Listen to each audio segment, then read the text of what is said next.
Aujourd'hui, dans le contexte où Internet est devenu le système nerveux de l'économie, de la société et de la sécurité, la cybercriminalité transnationale devient de plus en plus sophistiquée et dangereuse.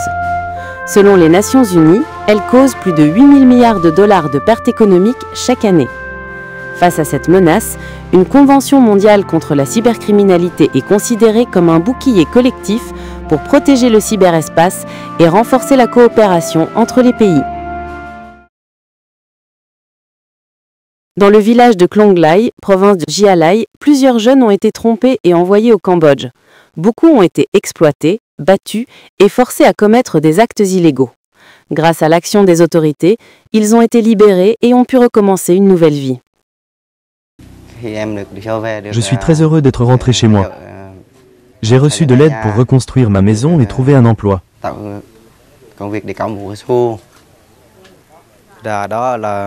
Ils m'ont forcé à escroquer des gens. Quand je refusais, ils me frappaient. Ils ont téléphoné à ma famille et demandé une rançon pour me libérer. Aujourd'hui, ils ont un travail stable et ne suivent plus personne. Nous les aidons à reconstruire leur vie, à trouver un emploi et à suivre des formations professionnelles. Mais les pièges ne se trouvent plus seulement aux frontières. Ils se cachent désormais aussi dans l'espace numérique. Des criminels manipulent les victimes pour les pousser à quitter leur domicile. Une nouvelle forme de kidnapping en ligne.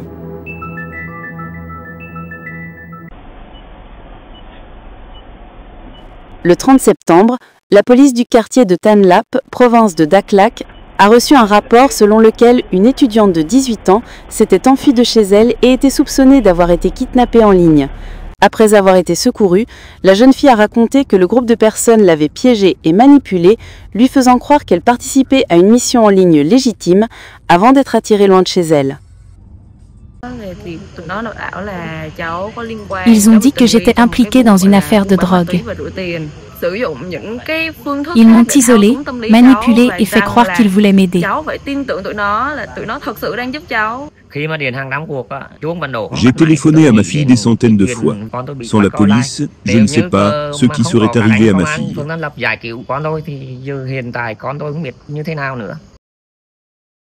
Même des institutions importantes comme la Banque centrale ont été attaquées. En 9 mois, le Vietnam a découvert 412 violations de données.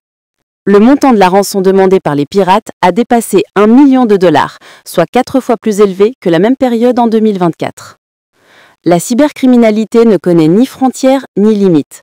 Les groupes criminels profitent des failles juridiques pour cacher leur identité et blanchir de l'argent. C'est pourquoi un cadre juridique mondial est indispensable. Le Vietnam, avec plus de 100 pays, assisteront à la cérémonie d'ouverture à la signature de la Convention des Nations Unies contre la cybercriminalité.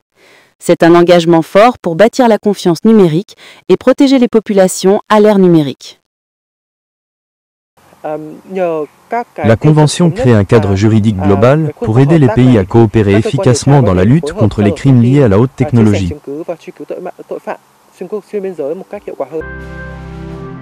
Une convention mondiale sur la cybercriminalité, c'est protéger les citoyens, sécuriser les systèmes financiers et créer un cyberespace sûr et coopératif.